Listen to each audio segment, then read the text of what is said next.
Byers, the founder and executive director of Empower Transgender Services and ETS I Have Clinic located in Hampton, Virginia. Hi, everyone. I'm Mulan Williams. I am Overtrained Services at Miracle of Love, as well as the Executive Director of Divas in Dialogue. Hello, I'm Alex Santiago. I am the founder of I Am Human Foundation, and I am the Chief Operating Officer for Destination Tomorrow.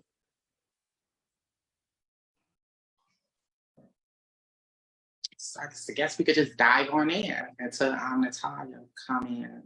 Why is my thing jumping? Y'all want me to start or you want to wait for Natalia?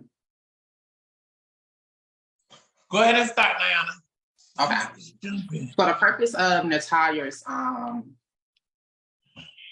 live streaming tonight is to talk about housing and the importance of housing within the LGBT community and how a lot of people feel about housing when it comes to you can't get housing unless you're HIV positive, which is a very uncomfortable conversation. And I can speak from the Hampton Roads area, living in this area for over 15 years.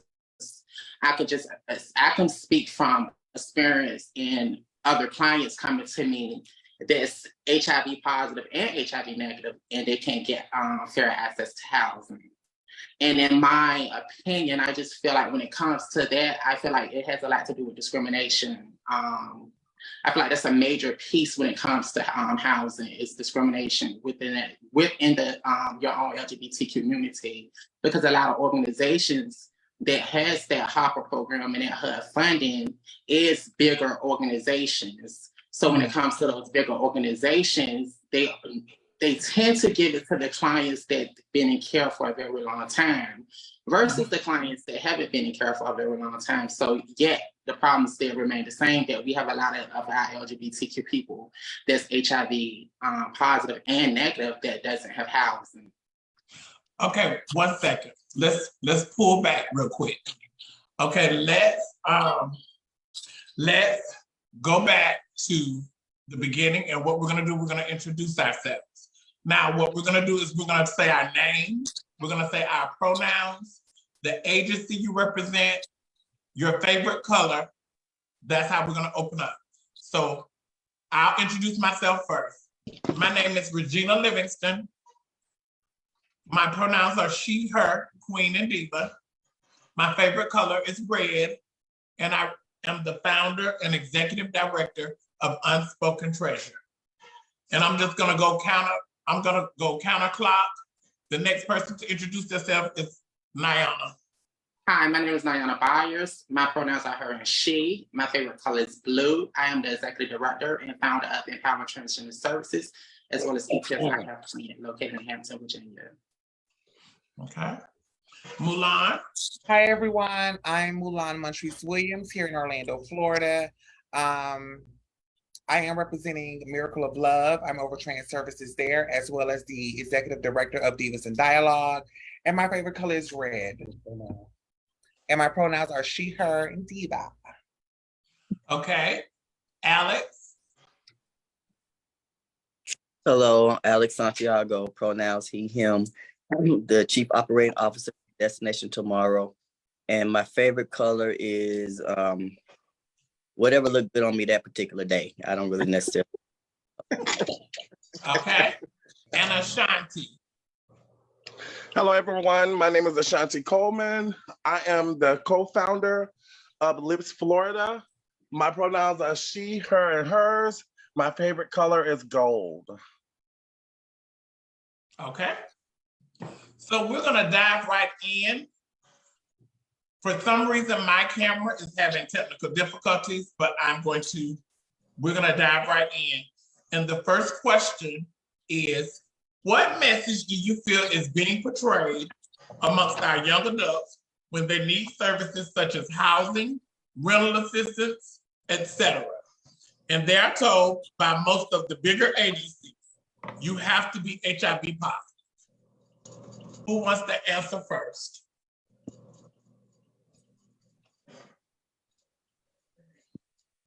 Well, I think it's unfortunate that we do have to have those conversations with clients that come to us. But we also do have to understand why that is in place at the time. And hopefully after this conversation and more conversations, we can do something to change it, but that's just the way it is in those agencies. Now, some of the bigger agencies, like the one I work for, I can honestly say they have funding coming in from different streams of places, and some that are unrestricted. My boss will allow me to help others that are not HIV positive, you know, and that's I'm so grateful for that, but that is not everywhere, you know. And the conversation, how we got to that point, was someone coming to me asking for housing, and me having to have that uncomfortable conversation with them to let them know that, well, this organization there's only housing available for people who are living with, you know. And then one person said to me, also, do I have to go get HIV in order to get housing? You know, and that really struck a nerve. And then once coming into the field, I started hearing that more and more and more and more. So it's very unfortunate, but that's just the way it is right now. But hopefully we can all come together, come up with a solution, and work with these organizations to put something into place for trans women who are HIV negative. So to piggyback off of Milan, I would say trans women and trans men, because a larger population that we serve in the Hampton Roads area, we have more trans men that's dealing with homelessness than transgender women. And when it comes to this area, I have seen with my own eyes. I have been a client, and I'm founding an organization, so I have seen it and I have experienced it when it comes to being a transgender woman or a transgender person of color, not HIV positive, and how hard it is to get assistance. And then when you're HIV positive, it's like a little easier to get assistance. I have had clients say to me, well, it's much easier being HIV positive than HIV negative because you get this and that. And I think that's like a very bad message we can't really say it's the organizations that's putting it out there. It's just the way that the grants are set up. And when it comes to a lot of grant funders, they really don't have people that's experiencing what the LGBTQ community is experiencing when it comes to dealing with homelessness, living with HIV and not living with HIV. We have a lot of funders that don't look like us. So they going off of the statistics and the research and, hey, this is what we're gonna find in this in the policies and procedures. So we got to make sure we take care of the people that's, I'm assuming, you know, dealing with HIV, plus it's the ones that's not dealing with HIV. So I would like to say, depending on the area, a lot of our clients are positive. So therefore, a lot of the funding that organization gets is going to be HIV funds. And most of the agencies only deal with just HIV people. This new medication is starting to redefine what HIV precaution looks like. And that's what we have to understand. And I'm glad, Regina, you're having this conversation, because I came from the 90s where there were only HIV organizations and only HIV care. And now we're going into HIV prevention and PrEP and PEP and all of these things. So we do need to have those fundings out there for people that are not positive, that are still in need. Okay, I want to go before Alex goes. What I want to say to this is the reason I think that this became like a burning desire to have this conversation for me is I was just trying to assist two young ladies, okay? I get calls from all over the place. And so anytime I get a call, I go hard trying to assist. This is why when I go to different conferences and I go to different areas, I don't sit like a fly on the wall. I introduce myself, I network, I make sure people know who I am, make sure they know where I'm from, and I'm an open book. And so that's the reason why I know so many people across the globe that's not even in my area call me. So when these two young ladies called me, one, I was able to assist quickly. Of course, I don't even have to say why. But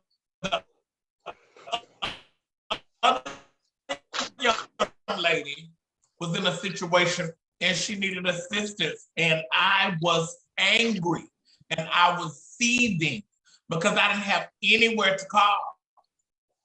Nowhere. I had no one to call. I called and I called and I called. And I did call one person who does do neutral status, but they have so much on their plate and they're like the go-to, because this was in Georgia. So they're the go-to for everything. So I was livid because this young lady called me because the people that I was calling, a few of them reached out to her and she would call me back and say, why does all these people want me to be HIV positive? And with the, just exactly what you said, Ashanti, with the change, with the medication, with the fact that you live long, healthy lives. And now the medication brings you to a point where you're even undetected. This should have been a part of the plan. Because for me, it just sets a bad taste in my mouth on sending a young person away. And I'm saying this because I remember in my own mind, so it's very personal for me. I remember when I was 23 years old and I needed assistance. And I remember being told the same thing. And I remember saying, oh, I might need to go out and get me a little nightlife so I can have somewhere to stay and get my benefits. And so that plagues me because I know if I think like that, if I thought like that at that time, who else thinks like that? And in certain places, it's even worse. I had my niece, God bless her soul, to call me and tell me she moved to New York because they always talk about how New York has the biggest program. You know, they help, they do this and they do that. And so I was so happy that she had moved there. Do you know, she called me and said that they told her she had to have 2 infections besides HIV. Now, at that point, that's ridiculous. That's even worse than us telling people you have to be HIV positive. So now you have to go and have 2 diseases. That's too much. It's too much. It's ridiculous. And I've decided to start speaking out about the fact that this has to change. Yes, the medications are new, but the medications aren't new enough to the point to where change should have already been started. Like in Florida, Mulan was one of the first people that started it. And I was so overjoyed for that. But she catching hell trying to keep funding for that. So that's my piece on that, Alex.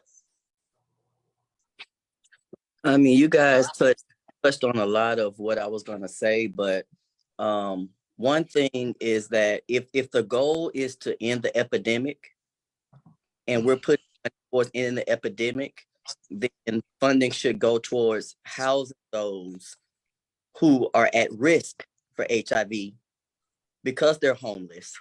Exactly. So they have to engage in sex work and other things in order to have somewhere to sleep. So there needs to be funding, of course, for people that are HIV positive, but there also needs to be funding for ending the epidemic for people who are or who face housing insecurities. I mean, simple as that. And there's so much money that's been put into housing those that are living with HIV that the agencies aren't even able to spend it all. And we know that for a fact. So you have all this extra money just sitting because everybody's is getting funding to house those with HIV. There's an excess of money sitting there. So that should show them right there that there's another need. So why not shift that money towards that need? And as far as trans men are concerned, that's a whole nother. I agree. That's a whole nother live, because for some reason the gatekeepers don't even know we exist. Yeah. You know, they're the wrong ones at the top giving out the money. They don't know we exist. So, like I said, that's a whole nother live. We'll have to up another day, Auntie, because it'll take all night to talk about that. I agree. I agree with you 100%. So when we talk about the HIV funding and taking care of people housing that are positive, you got to realize with the new medications brought upon a lot of changes. I live here in the Tampa Bay area, and they have a waiting list for people living with HIV apartment substances. And I've had clients on this waiting list since 2019, and their numbers have not came up yet. As a matter of fact, HUD gave Tampa a bunch of monies for people living with HIV to have housing, and we haven't seen that money yet. And that was year before last during the epidemic. So people are not really giving people with HIV, people that are living with HIV housing today. They don't have housing, and the people that are not positive don't have housing. It's still a big issue for both. I think it depends on where you're living, because I know for a fact in Atlanta there's an excess of money for people living with HIV. In New York, I work in New York and Atlanta, and in New York, the money and housing for people living with HIV. So each state is different. Not just each state now, also each city. Yeah, each city is different. Each state is different. I'm a little aggressive, so I had wrote up. I filed the complaint last month on this particular organization because of the fact we were getting a lot of clients, trans men and trans women, that wasn't getting fair access to housing. So I wrote a complaint, and I ended up talking to the contract monitor and the grant manager for a particular grant that handled housing. And they told me, they was like, Nayana, this has been an issue for a very long time in your area. It's just people are afraid, or they don't want to have this conversation to change it. But when it comes to that housing piece, we do have money. He was telling me how they have millions of dollars to place people in housing. There shouldn't even be a waiting list, because they have the money to place people in housing. It's just when the money is allocated to the organizations do what they want to do with the money versus doing the right thing with the money. So therefore, we have a lapse in housing. We have people living with HIV and not living with HIV that's African-American, LGBT, that doesn't have housing. And like I say all the time, just because you're a part of the LGBT community don't mean that you can't face discrimination, because there's people that's, as we would call them, gatekeepers, that's in these big organizations that's not people of color, that's showing discrimination to the people of color that's living within the LGBTQ community. So therefore, there we have that gap again when it comes to housing, and it's the African Americans that's within the LGBT community that's affected and not affected with HIV that's not having fair access to housing. So it's like when it comes to that housing piece, the conversation with us, that's where it should begin. The African Americans, we need to start speaking up. We don't speak up enough. When we work in these organizations, some of us feel as though, and I've been one of those to work in an organization, feel stuff. Well, if I say something, my voice not going to be heard. They're just going to brush me off because, then people don't want you to say nothing. If you say something, they feel like you're a problem. But the problem of today is we just don't have housing. And it's really sad in my area. It's to the point in my area, and there's more, I can't even stress it. There's more trans men in my area that face the housing crisis than transgender women, because transgender women, we have that survival that, hey, I'm going to go do survival steps work, and I'm going to stay in a hotel and I'm going to do what I have to do, versus a lot of trans men don't do that. So therefore, they still have to deal with the whole point of being homeless. And that's just a piece that's very sensitive to me. And I just hope one day that it changes, but it have to change with us. We have to be the ones that come up with these coalitions and meetings and talk about, have these uncomfortable conversations. You know, a lot of us have to put our feelings to the side and fight for what is right. And right now we're dealing with a homeless crisis, just like with HIV epidemic. So.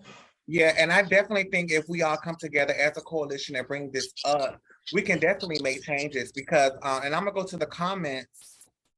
We have a few of them, and I think this was when we were talking about Hopple and everything, and Angus said, we must remember when and why HIV housing was created. And when we do think about that, it was because of the epidemic and how the Hopple was, it was created to help people stay into care, to help them get to a certain point. So now fast forward, now that we have these preventions out, we need the same thing in place. So I think it's going to take for us to come together as coalitions and organizations working together to prove to the big funders that housing for people out on PrEP and thing is prevention. It's a part of prevention. You know, housing is prevention. Once we get that out, you know, maybe we could change the narrative of there's only funding available for people who are HIV positive. But so also, us get it together. But also, Milan, I want to say this. Once you get housing, how do you keep your housing? Because, you know, a lot of people get housing and they want to use that housing piece as a crutch. You have to be able to sustain your stability and your independency. So there have to be. Go ahead. So there has to be some type of structure, you know, for the clients to be able to keep this housing going on, because you can't, you know, continue to want people to pay your rent and you just live for free and you don't have no type of independency or stability. Right, and that's a big problem also in with the housing, because some people who are getting, they just feel so,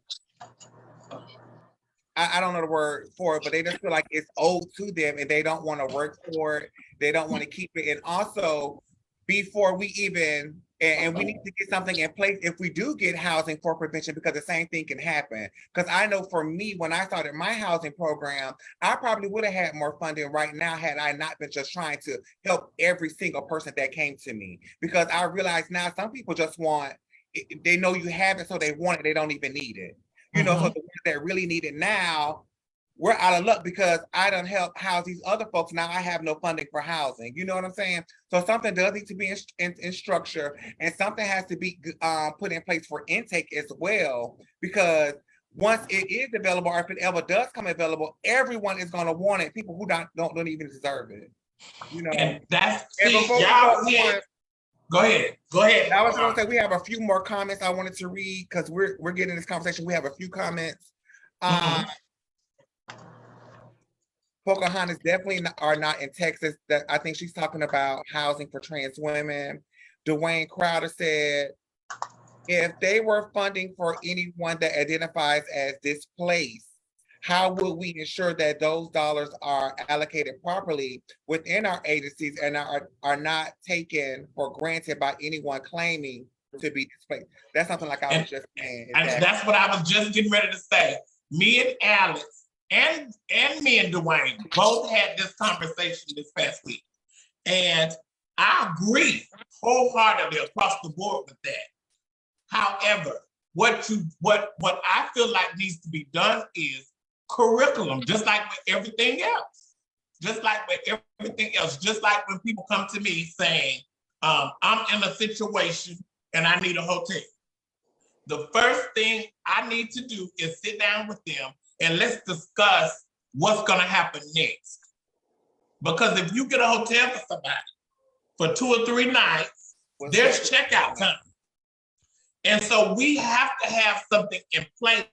So I'm not saying just get $1 billion and just start housing everybody. That's far from what I'm saying. There needs to be curriculum and a program put in place. Because I see how so many people get in positions where they need housing, or they need rental assistance, or they need, and a lot of those situations are situations that could have been prohibited. Like when people need rental assistance, a lot of those situations are people that took stuff for granted and then ran to the organization thinking, oh yeah, they'll pay my rent. You have to have strict curriculum.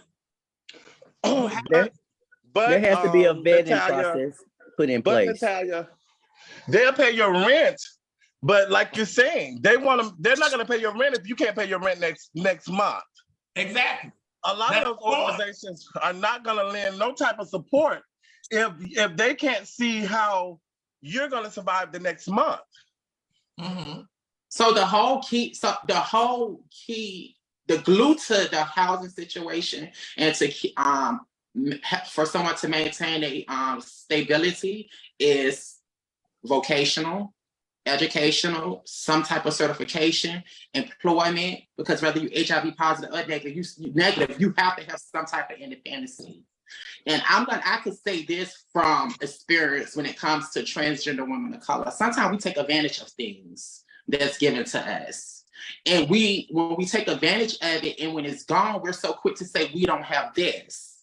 But in our reality, we had it, but we took advantage of it. You know, I know for a faculty organization in Virginia called TAP. Don't call. Okay, so there is a great organization that provides services to the transgender community, and I feel as though when it comes to that organization, they get overlooked and don't get enough assistance to provide to the whole entire community, which they're a great organization. But when it comes to transgender women, we take advantage of situations that's for us. And then when we get in predicaments, we're so quick to say, hey, we have no support, we have no help, we can't get this, we can't get that. But yet we still taking advantage of situations because we don't want to go get a job, we don't want to go get our GED, we don't want to do anything to better ourselves. And a lot of people say, well, it's hard to get a job, it's hard to get a GED. No, it's not. It's not hard to get a job. It's how you apply yourself. And your appearance is everything. So when people tell me, oh, it's hard to get a job, I just don't go for that because like I've been a convicted felony. I did 10 years in prison, and I still was able to conquer, have a career, get a job, and have my own independence. Not saying that everyone is the same, but there's jobs out there that will hire transgender individuals if they apply themselves. Okay, now I want to say one thing to that piece though. Everybody's trans is not the trans that you see here on this forum. Everybody's trans comes from different levels. And everybody honestly can get a job, but what are they gonna have to face on those jobs? Yeah. And I'm coming from a place of possibility and from a place I've worked for the past 30 years, okay?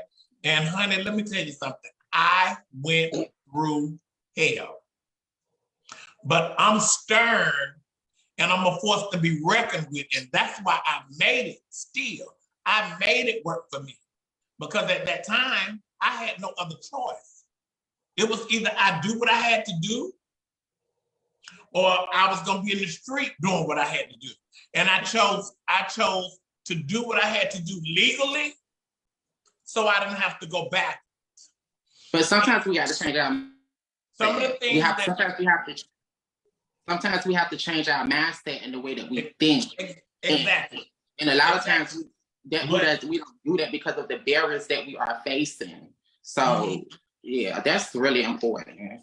Right. I also find out we have things in place for our community, far as resume building classes and things like that. From the resume class that we had, we've seen a big spike in trans women here working. You know, that empowered them. That gave them the motivation to get out and apply themselves because they had a fancy resume. So classes will definitely help, especially when it comes around job literacy. And someone on here was saying financial literacy is not taught as a part of a social determinant of health.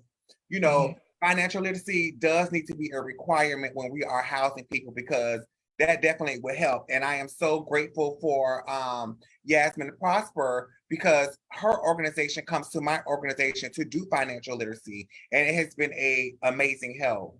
We're gonna read some more comments. TJ Randall says, City of Atlanta government is definitely beginning to address housing for gender equality. These are excellent conversations that need to be had. Amen. Displaced housing is completely funded in a different category. Mhm. That's what I wanted to know when it comes to getting housing. What qualifies individuals? What are agencies using to justify that people are serious? Dwayne Crowder, there's a need, but it has to be a workforce development in place. The funding will last at all. That's what we're just saying. Absolutely right. Yeah. Some people want, but not giving back or pouring back into these programs. Oh, now that was a mouthful, because I've had so many people come to my organization for help that live here in Orlando, but will not even come to a group meeting, will not even come to an event, will not come to nothing, but want something. And then people also have, do you get hit with this all the time? Can such and such sponsor me for a pageant? We're not, that's not what nonprofit organizations to help the community is for. But we're not gonna talk about that, because I'll reach out to organizations for funding, and I'm probably gonna reach out to a couple more this year coming up. So we're not gonna okay, love. But you also are the advocate that's on the ground running, doing the work every day of your life. That's different. That's different. I'm talking about just coming in the door from never really being supportive of our organization. Yeah. And saying, hey, I want sponsorship. And I don't mind sponsoring, and 9 times out of 10, it's gonna come out of my own personal pocket anyway. Because I never have written a grant that said I want to sponsor the girls for pageantry. So therefore, it's gonna come out of my personal pocket anyway. But some girls don't even have the mindset of, well, let me do something to represent the organization. Let me do something to, let me do something to make her know that I see what she's doing. But you want my support. You want me to see what you're doing. That's not right. All right. But I agree. I don't think one person has said anything far-fetched on this panel tonight. Let's go to the next question.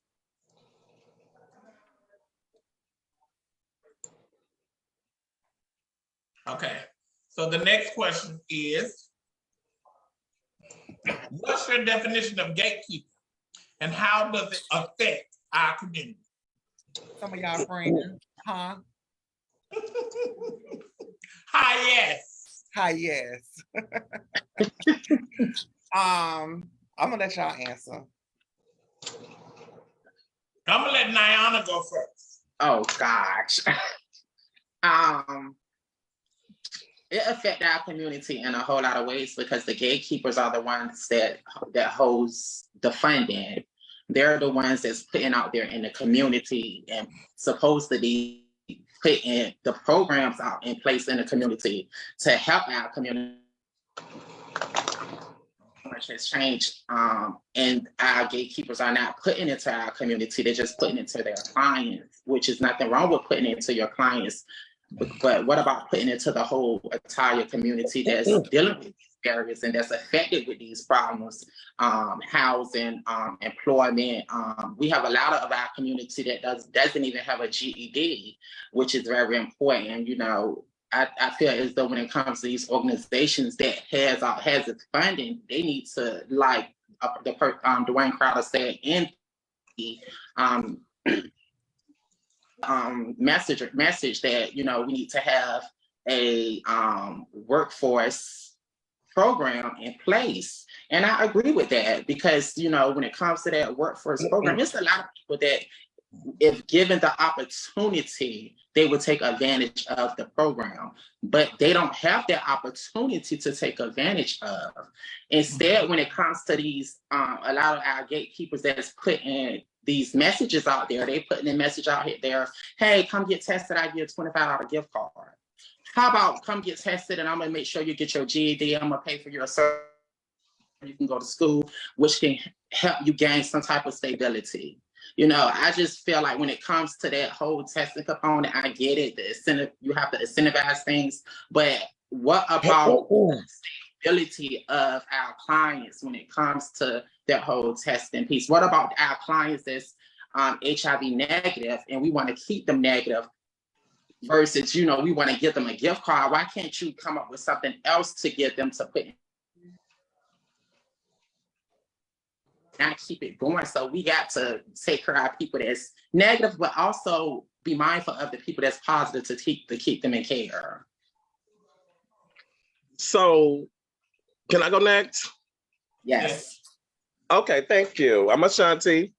Gatekeeping.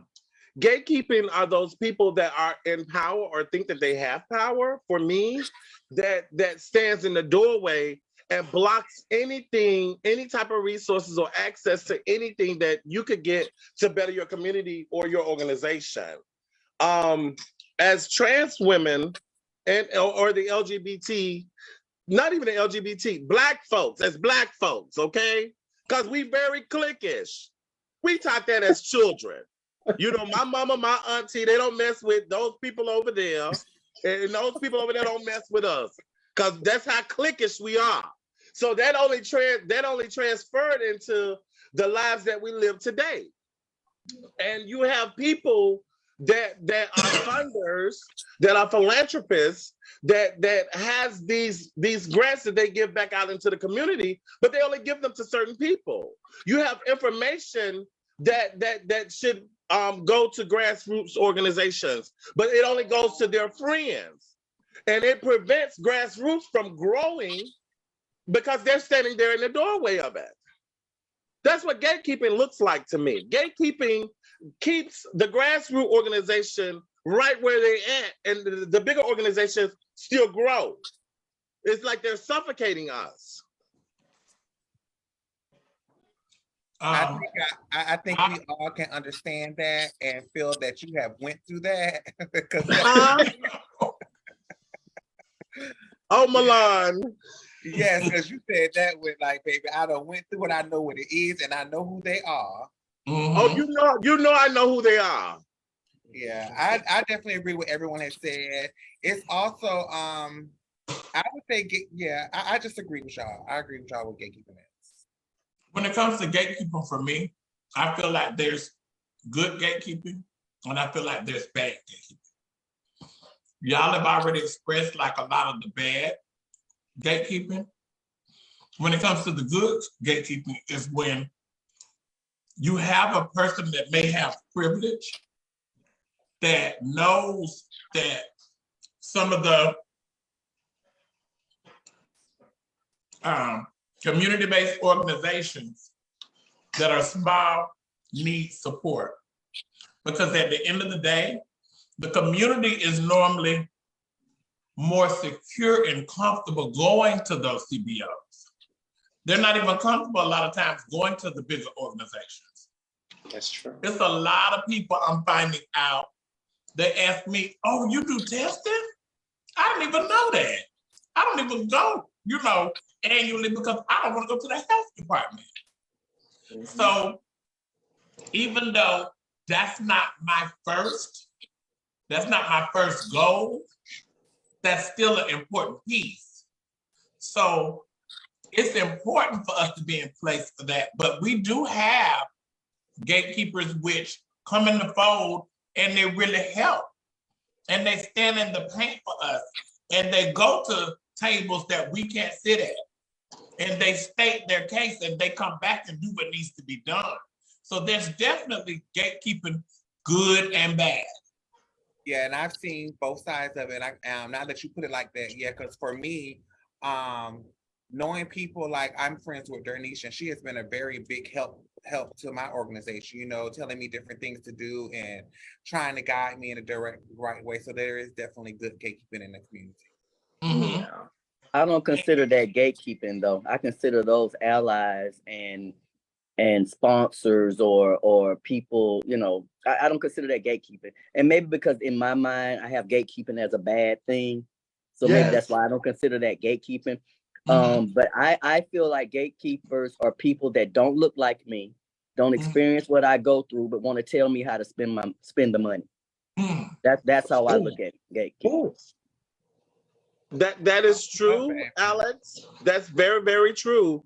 But we have some gatekeepers that are our complexion, that gets to the table before we do and block us from getting to that table. Now I agree with you on that, but Okay. but there's a word for those kind of folk that I won't use on this particular forum, but they don't think they're us.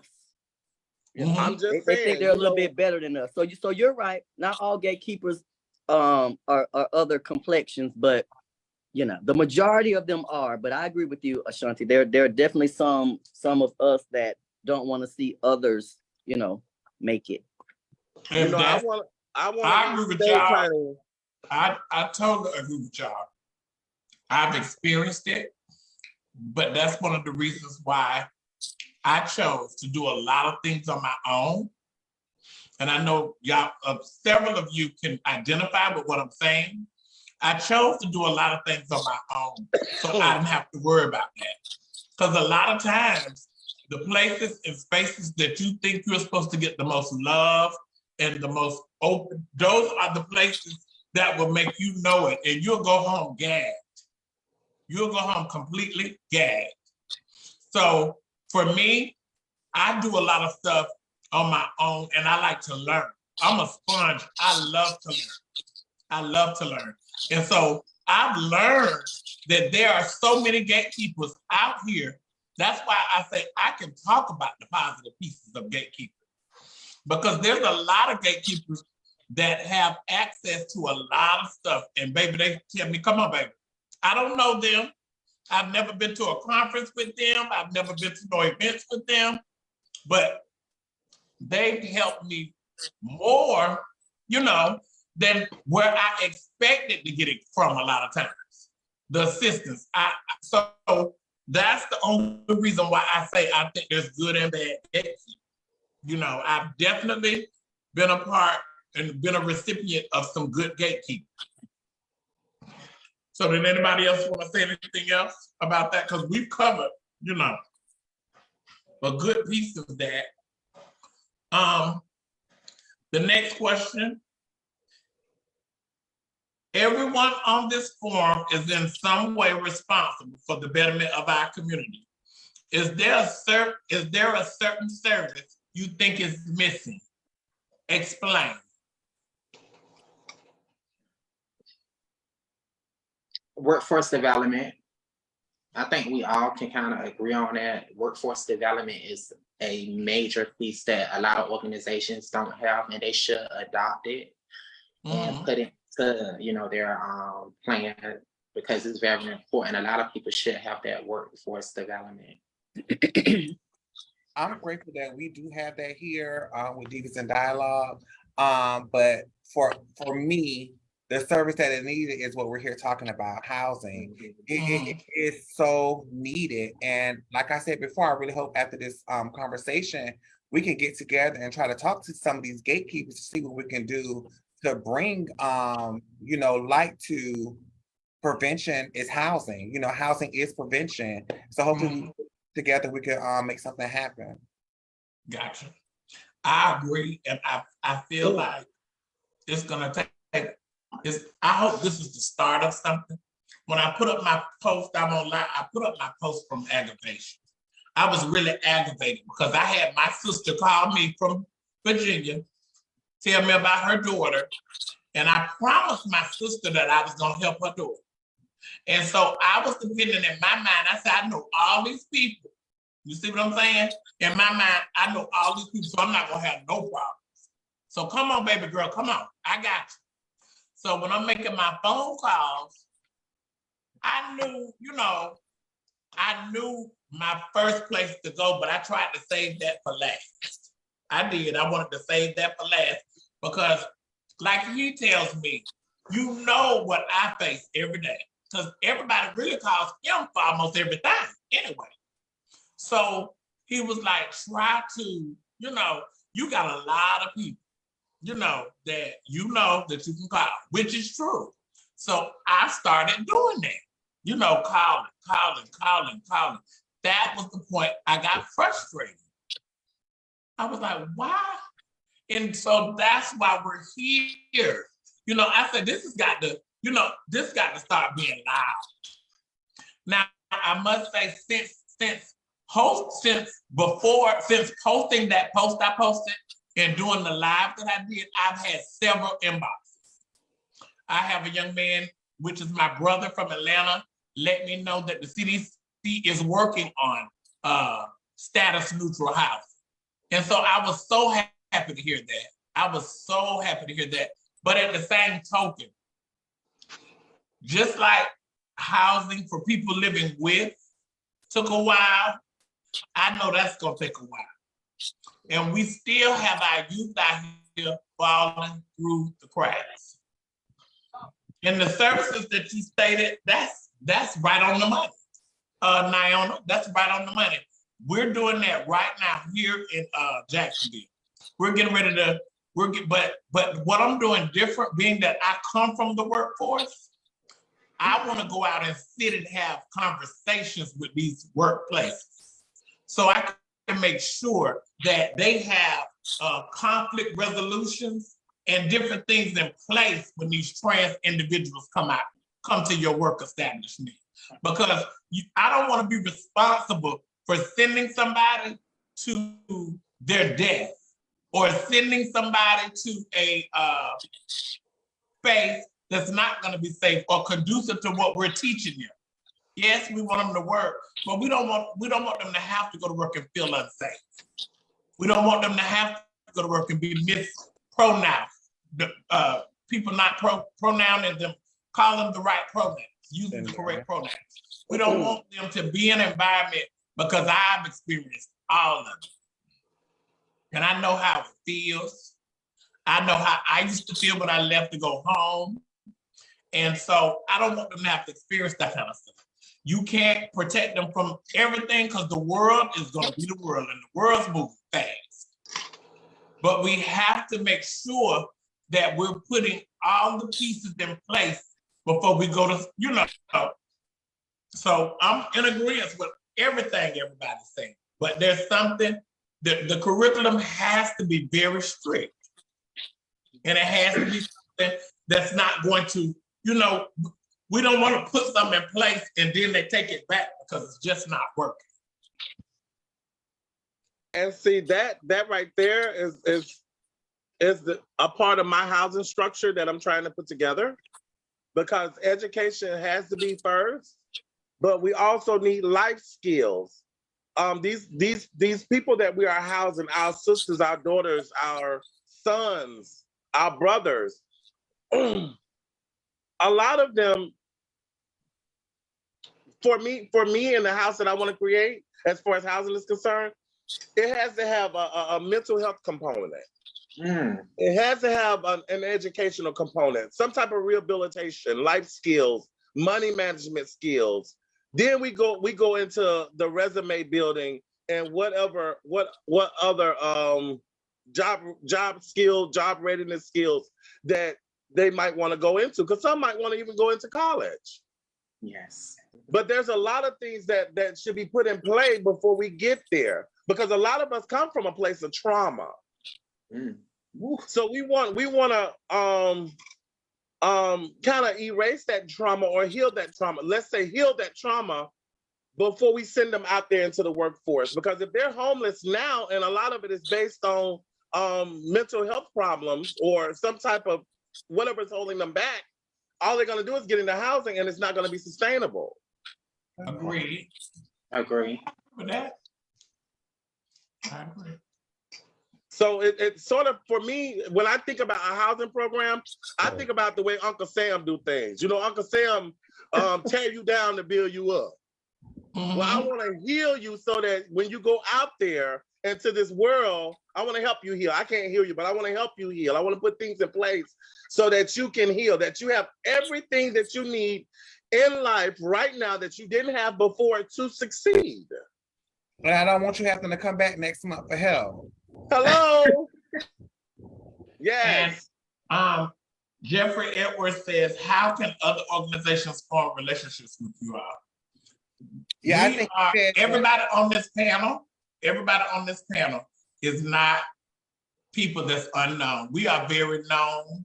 We are on every set, rather, just like me, for instance. Anytime I'm somewhere, I'm asked about Milan all the time. Where's Milan? What's she doing? Where she live? You know, like, what is she? Milan calls me to help girls. I call Milan to help girls. I call Ashanti to help girls. I call Alex. And just like Alex said, when it comes to trans men, it's a whole nother ballgame. And we definitely got to come back and have that conversation. And we need a forum full of trans masculine energy, so they can say what they experience. Because I'm gonna tell you something. One thing about me, I love my trans masculine brothers and my nephews and my family, and I don't play about it at all. And that's one reason why I open. That's one reason why, with my organization, I want, like I said, my organization is not based for trans women. It's for trans men too. My space is for both. I don't because I look at it, we brothers and sisters. So I don't want my trans brothers to feel like they don't have a place to come to or a safe place, because in Virginia, where we live, it's not a place for trans men. So like I always tell them, this is your place. If y'all want to have events here, you can have events here. I'm not expecting anything, because I want this to be, I want y'all to feel at home. Like my sisters, when they come in here, they feel at home. So that's why I open my space for the trans community, the trans masculine community as well. And Alex is the person that changed my first logo. Alex say, why is just a woman up here? Okay. Alex wanted to know. It was a fair question. He said, why is it just a woman up here? Because I was preaching from the rooftop. I'm here for my friends, brothers. He said, well, why is it a woman there? So we had to fix that. And we did immediately. Yeah, we had the same problem here once we started letting trans men come to our space. And it was like it's not like they were never invited, but for us here in Orlando, it's not a lot of trans men who are openly out per se. You know what I'm saying? But we do have a few, and we've also made like changes to our name. It's Divas in Dialogue, and we also have a Devos in Dialogue. You know, we have a few members, but not like I would want it to be. But I know in time that'll probably get better. Just hear their more. Well, we're coming up on our time, y'all. I want us to all leave with remarks. I hope that this is our first forum to. Y'all know we got a lot of different stuff we need to talk about and cover. So this is number one tonight. So we'll start with Ashanti on the close. Start with Alex, because Alex didn't get a chance to answer the question. Oh, I'm sorry. Well, let's go back. We're not closing. Listen, we're not closing out. Let my nephew answer the question. Because you asked what we were lacking as an organization. And I have to say, with Destination Tomorrow, we're not lacking very much. We have academic enrichment program. We have a drop-in center. We have healthcare. We have anything you could pretty much name, we have. And we just started a partnership with Google. It's called Grow with Google. And I'll send every one of you the link, because this campaign is to teach digital skills to people who have been impacted by the justice system. And we have every Wednesday, we have a different course every Wednesday to teach people. And then with our academic enrichment program, real quick, because I know we got to go. We have a GED program. We teach life skills, career readiness, financial literacy, college prep.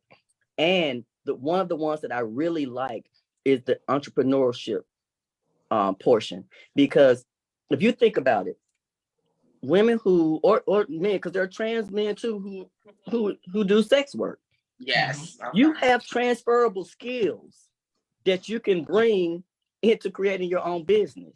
You know, so there's a lot that we have at Destination Tomorrow, and I'm so proud and honored to work for this organization. And this is all mostly based in New York, and we've opened an office in Atlanta. So, you know, right now we're trying to see what the community here needs, so we can kind of model, you know, some of that stuff here based on the community needs. Okay, that's all.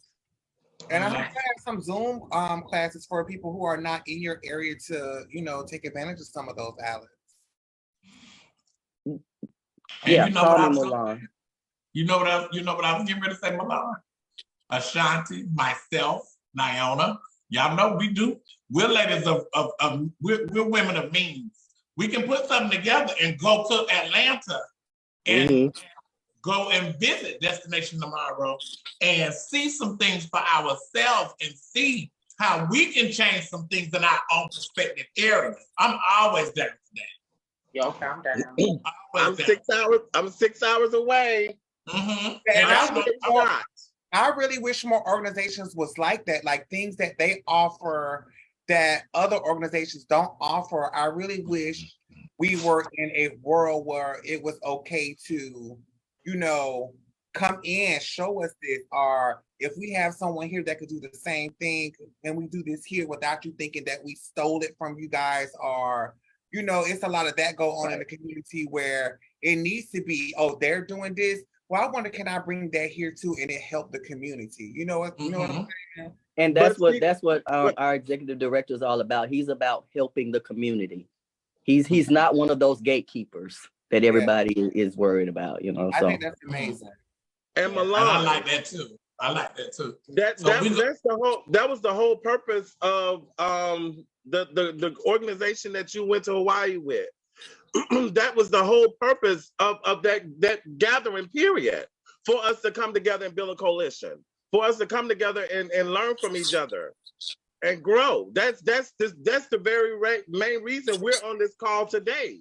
Everybody we meet, we grow from. That's so true. That's so true. But the topic was gatekeepers. So you have to align yourself with people that you know gonna teach you. That's true. And sometimes, you know, you have to be real about the situation. Sometimes you have to say, well, Milan, you got your person. I have my person. Everybody have their special person that they can lean on sometimes. And it's a blessing to have that within the community, because we have some people that don't even have that. And so I personally try to be that person for anybody. You know, I've been burned. You know, I talked to Alice, I talked to you, Milan. Y'all know, I talked to you, Ashanti. I've been burned. But guess what that did? That didn't make me hate community. That didn't make me say, oh, I'm not doing this ever again. You know what it did? It made me learn how I got burned so I don't get burned again. Goddamn right. So see, now you can't come playing with me no more, because I'm going to be prepared. See, me trying to be so nice and trying to be so giving and trying to help, I was shown, you know, what my niceness to get. So now I'm ready for you when you come to me with the okie doke, with that kind of stuff. But I never want to be known as a gatekeeper. I want to always be able to say, come on in the fold, some type of way, you know. But sometimes you do have to put your hand up and say, hey, you know, I'm going to let you stay over there on your side and do what you do. And because before we go to everybody just don't mesh the right way, and everybody don't move the same. And I've learned to be okay with that. I've learned to be okay with that, because my mom has always said to me at certain times, you ain't got to be everywhere all the time. That's why this year I've been home and I've been focused on Unspoken. And I said it and I said again, 2023 is the year of Unspoken. Okay. So if you wonder where Regina at, she's home, Unspoken. Right, Natalia, before we leave out or say our final thoughts, go through the comments, because the folks are really, they conversating today. Okay, let me see, hold on. Let me see, do we need to They usually be quiet. They was talking today, honey. Well, we had some good stuff to talk about. Yeah. We touched some people. Alex, my brother, TJ Randall, which is in the comments. He want to know the name of your organization. And I'm sure he wants to link with you because me and him are talking about some stuff. But his name is TJ Randall. He's in the comments. He works with Hopwa, but he's also working with programs that he works with. He has like information about a program that's status neutral, that they're building and that's up and coming in Atlanta. So I can actually link you two, together so y'all can talk. And I seen y'all know what? When you have an icon like Tabitha Gonzalez on here watching us, that makes me feel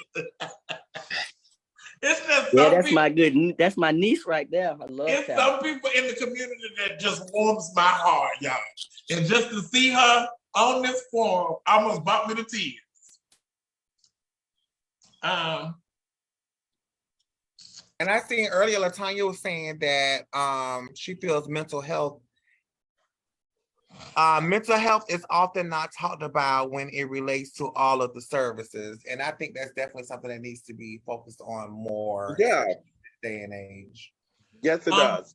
Dwayne said you have to step out on faith and build programs outside of what's being offered with certain stipulations. We have to stop accepting the funding which doesn't resonate around the change we want to see. Seek out unrestricted dollars to build those status neutral programs that will be beneficial to those in need of the service. Baby! Well, Dwayne, who's giving out the unrestricted funding? That's what I need to know. Who is giving out a word? That was a word. But that's what I need now. If you can find it, that's a good idea. You gotta find it first. Milan, you playing with it. It's right in your midst. Community Foundation of Orlando, Florida. Get with it. The Community Foundation of Orlando, Florida. I'll call you. We'll talk about it. Okay. Go ahead, Naomi. Say your ones and twos. This was a much needed conversation. I hope and I pray that all leaders from all areas within our community and outside of our community can come together to tackle these issues that's very important and that need to be, this conversation needs to just continue to go and grow so, other people can, the gatekeepers can finally open their eyes and see how our community has been affected and how our community is hurting when it comes to the barriers of housing. 100%. Shanti? I am so grateful to be on this call. I got with you earlier and was letting you have it because I was not originally invited, but I'm here. She know I love her. I'm glad that we're having these type of conversations. Gatekeepers need to be called out. They need to be put in their place. We need to show light on that situation and the housing situation for people that are not living with HIV. I mean, this is going to be one of those major topics that's coming down the pipeline for us with all the new medications that are coming out. So this right here only opened a series of other topics that we have to discuss, and I can't wait. Thank you. Malar? I'm so grateful to have this conversation, especially with you guys. I just hope and pray, because we know this is good having this conversation on here on Facebook, letting the community join in and everything. But the big question is, what are we going to do after this call to come up with a solution? I hate having conversations without, going forward, trying to come up with the solution and find a solution. So I hope this doesn't go on dead ears. I hope we continue this conversation, and I hope we really get somewhere with it. And that's from Miss Duval Plus. Hi, yes. Alex? Thank you and good night. Y'all, I want y'all to do something. I want y'all to do something with me really, really quickly. Somebody that I love dearly passed away on Wednesday morning. And I just want us to, her name is Courtney Cox. She's also known as Tori, mother of Scotta. Could y'all please just give her a minute of silence, please?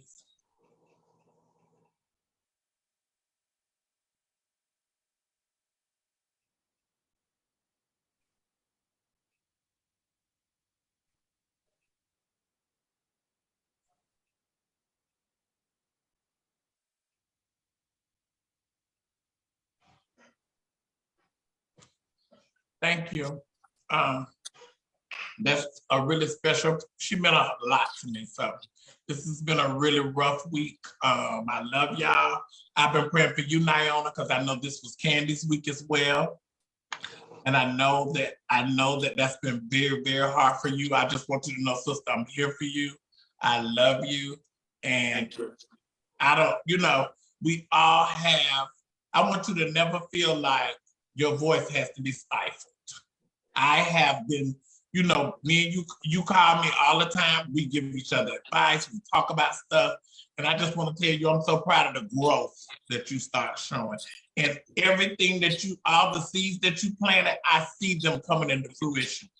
Keep going, sister. Keep going.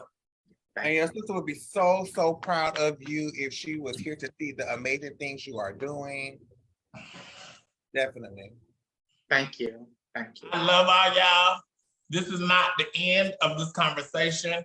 We will be talking next week. I will be sending out emails. We have a lot to talk about. Oh, okay. We have a lot to talk about. This is not, go ahead, Ashanti. Listen, before we get off this call, I've been tasked with, we're gonna do like a quilt or a flag over here in St. Pete. I've partnered up with someone. His name is Carl Devine with the Banyan Tree Project. And I need names of girls that have died from the virus. So if you could kindly send me names of people, I had asked you earlier, Regina. So Milan, if you know anybody that you want to memorize, because they're gonna make a patch and store a name into, I think either a flag or a quilt. Or is it just for trans women, or is it for anyone in the LGBT community? We're doing the trans people. Okay. Yeah. Okay, I'll send you a name. Please do. Well, I thank you, ladies and gentlemen, for not finding it robbery to be here tonight and to donate and dedicate your time. This subject is so important, and you already know what I'm going to do, Milan. I'm going to go see where we can get some funds from to keep these forums going. Because, don't nobody want to do that for free. You don't want to sit around on forums for free all the time. The first one was for my auntie. The next one gonna be for Regina Livingston. So I'm gonna need a check. So y'all, thank y'all. I love y'all. And go in peace. Be safe. Watch your surroundings. And have a blessed, beautiful night. Good night, you all. Good night. Good night. Later.